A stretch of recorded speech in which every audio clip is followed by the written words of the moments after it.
you are a type that take your dreams less serious, after seeing this video, you must have a rethink. She was warned in her dreams by a tiny creature.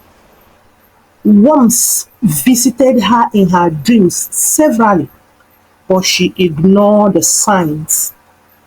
She was heavily pregnant with a child, but she refused to find out what it means when a worm visits a pregnant woman in her dreams.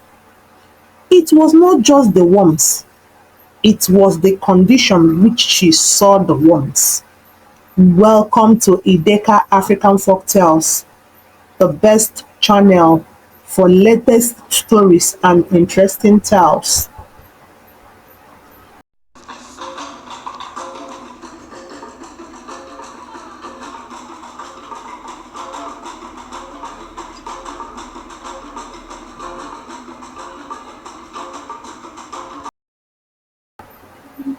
They say the spirit world does not shout, it whispers.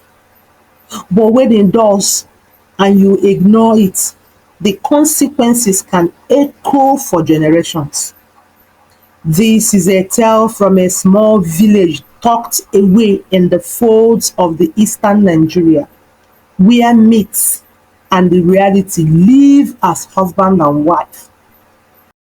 Where dreams are not just foolish visions, but coded warnings from the unseen. This is the story of Mgbeke, a spirited young woman with the mouth of a parrot and the heart of a lioness. Mgbeke was 7 months pregnant with her first child. An entire village of Umuudara knew it. Her pregnancy was spoken of like a royal announcement. She walked like a queen and talked like a chief.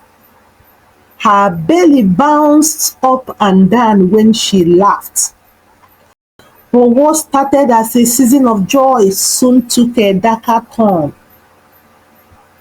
It began one humid night when the moon sat like a lazy coin in the sky and the crickets sang without rhythm.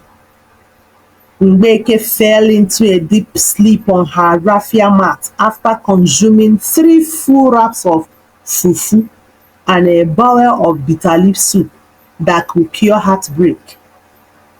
It was the kind of meal that one could describe as eat away your sorrow.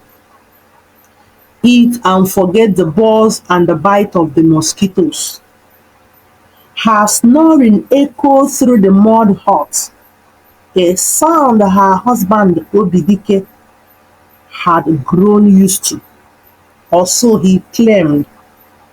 She snored and once in a while let out a loud fart. Oh, Mgbeke was really a woman with handful mannerism, but all the same she was a jolly fellow, a fun to be with. Assuming she was awake when she farted, she would have asked her husband to hear her. Nam tuomafa, tuomagwai, meaning, my darling husband, help me. Call me the lioness. Her husband would hiss and smile and walk away, blocking his 2 nostrils with his hands. That night, Mgbeke had a dream. She found herself in a thick bush, not a regular bush, but one where the tree whispered and the air felt sticky with secrets. The popular Ofiaoto. The leaves shimmered with a strange silver hope, and the soil beneath her feet was redder than blood. It was a familiar spot for the children. Daily they visited the bush for berries, for berry hunts. Mgbeke found herself searching for bush berries, The sweet dark red ones her grandmother said could keep a baby strong in the womb. The deeper she walked into the bush, the more berries she saw and plucked. Her eyes grew wide with greed in that dream. Then she saw them, two worms. Worms, long, pale, slimy creatures writhing on the floor, on the sandy ground, twisted and tangled like ropes in toddlers' hands. They weren't ordinary worms. They had eyes, not just any eyes, human eyes, tearful and pleading. They squirmed, twisting over each other in a knot so tight it looked like a nest made by madness. And the worm spoke. Mgbeke, please help us, untangle us. We are choking, choking, choking. Mgbeke gasped and stumbled back. But instead of listening, she did what Mgbeke would normally do. She looked at them with disdain. She hissed, "Eh? Talking worms? Una no even get a single respect. Una mama no teach una respect." She hissed again. "I never help people wey dey near me. Na worm I go help when berries full ground like dis. Abegi." She bent to pick another berry and ignored their cries. One worm, the smallest and the most entangled, dragged itself to her feet and coiled around her toe. It looked up at her with wide, frightened eyes. "Mama, please, if you don't help us, you will regret." "Hey, hey, hey, una anụkwanụ m echichi. See me see trouble o." Mgbeke snapped back at the tiny creation. She kicked it off like it was a stray leaf and walked away, humming a market song. As if it was not enough, she went back to the tiny one to speak to her. She went back to the tiny one that spoke to her the last and marched hard on it. "Since you said I will regret it, let me use you and draw regret on the ground." But as Mgbeke made to draw lines of letters marching hard on the worms, instead of crushing them into bits, the worms hardened its back as if it had shells, and at once they disappeared. Mgbeke was still moving her legs fast, fast on the mat when her husband tapped her and she woke up. It was already morning. Mgbeke woke up laughing. "What is wrong with you?" her husband asked. "Babe, I don suffer o. Worms dey talk for dream now. Who dey write Nollywood script for my sleep o?" She scoffed and went about her day proudly, rubbing her belly and humming the same song from the dream. But Mgbeke didn't forget the dream in a hurry. The more she remembered it, the more she wanted to talk about it. Not for anything, but to laugh hard. The dream amused her so much. But an old woman called Mama Ibeji living nearby heard about her dream. Mama Ibeji was the village dream reader. She overheard Mgbeke recounting the dream in the market to the amusement of other women. Once, entangled, the old woman froze, her crooked walking stick clattering to the ground. Mgbeke, Mgbeke, are you home? I heard about your dream. I overheard it in the market. Did you help them? Mgbeke blinked. Eh? Mama, abeg, I no get time for warm theatre. I went for bush berries, not to play nurse for once. Mama Ibeji's eyes dimmed.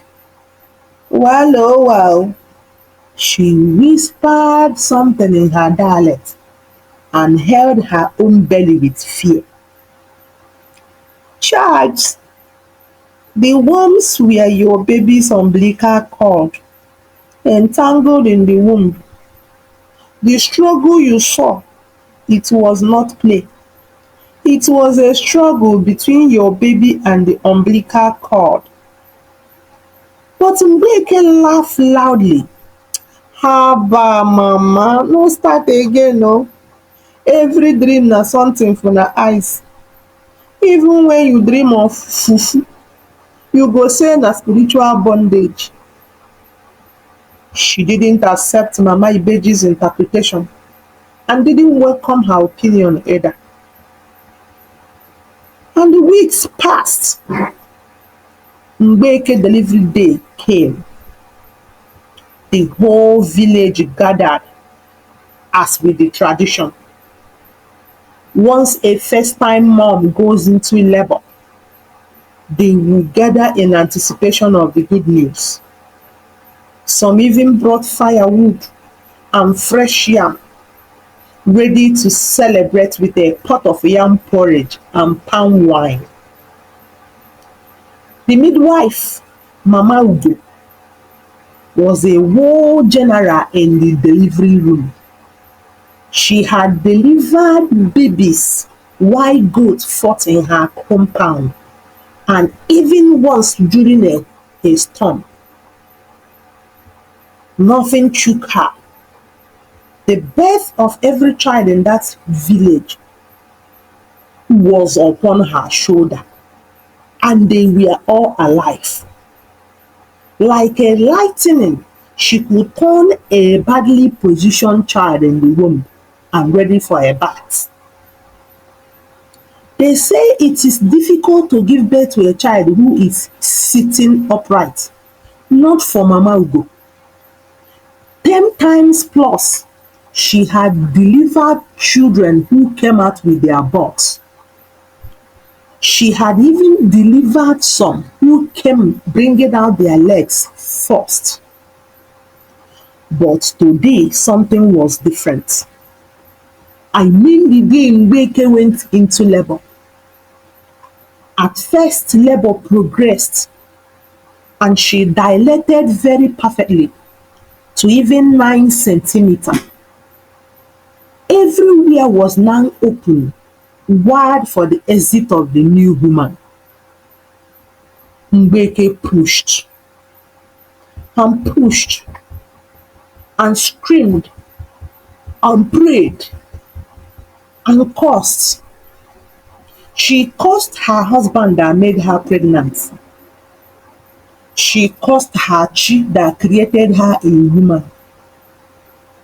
And don't even assume that Mgbeke is overdoing it. Nah, that is if you have been where a woman is traveling and in difficult childbirth. Mama Ugo was used to them. Mgbeke had pulled and peed on the delivery mat too. But there was no progress. The baby wouldn't come. She was tired, exhausted. Her chest had been swollen from too much push. The baby's head could be seen and touched, but the level of the progress was the same. The midwife, Mama Ugo, frowned and placed her ear to Mgbeke's belly. The heartbeat was slowing. Something was wrong. They tried everything: herbs, palm oil, even that foul smelling potion the herbalist swore could summon the child out like a stubborn rat. Nothing. Then, as the room darkened and the lantern flickered, Mgbeke gasped and fainted. In her unconsciousness, she went into a trance. She saw the bush again, the worms still entangled, but this time they were not begging for her help. They were just quiet and appeared weak. They were no longer struggling to separate from their tangled bodies from each other. The moment they saw Mgbeke, they chorused, "You left us to die, now you see." Mgbeke screamed herself awake, but by the time her eyes opened, it was too late. Her baby had been born. Mama Ugo, the midwife, did what she was known for when Mgbeke passed out. "Kama ite a ga-awa mmiri awụfuo," Mama Ugo screamed. She screamed out, meaning instead of breaking the pot, let the water pour away. She jacked up Mgbeke's leg and gave her massive tears, tears that almost extended to her butt. With this, her two hands went into her and she discovered that cord tied the baby round his neck 3 times. It was so tight that movement was impossible. The baby was born with a cord wrapped around its neck 3 times. A perfect knot, tight and final. But the child never cried. He was weak. He was badly injured while trying to save the mother's life. Mgbeke wailed, not from the pain, not from the pains of the episiotomy, not from the tears of the razor.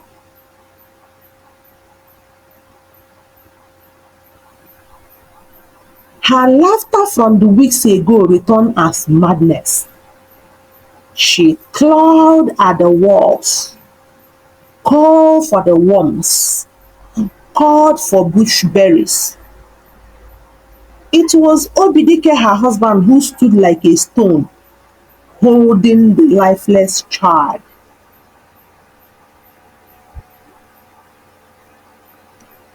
They buried the baby beside the mango tree, near the shrine where people left sacrifices they couldn't explain. From that day on, any pregnant woman in Umuudara who dreamt of worms would run straight to Mama Ibeji. Whether the worms were dancing, singing, or braiding each other's hair, they didn't take chances. They went to seek for explanations. They knew what it meant now. Worms means umbilical cord was speaking. And if you ignore it, it will speak again with silence. Straight, they will head to the midwife who will examine their babies. Hope you learn something from this story. If you learn, drop your opinion. What do you think? Do all dreams count?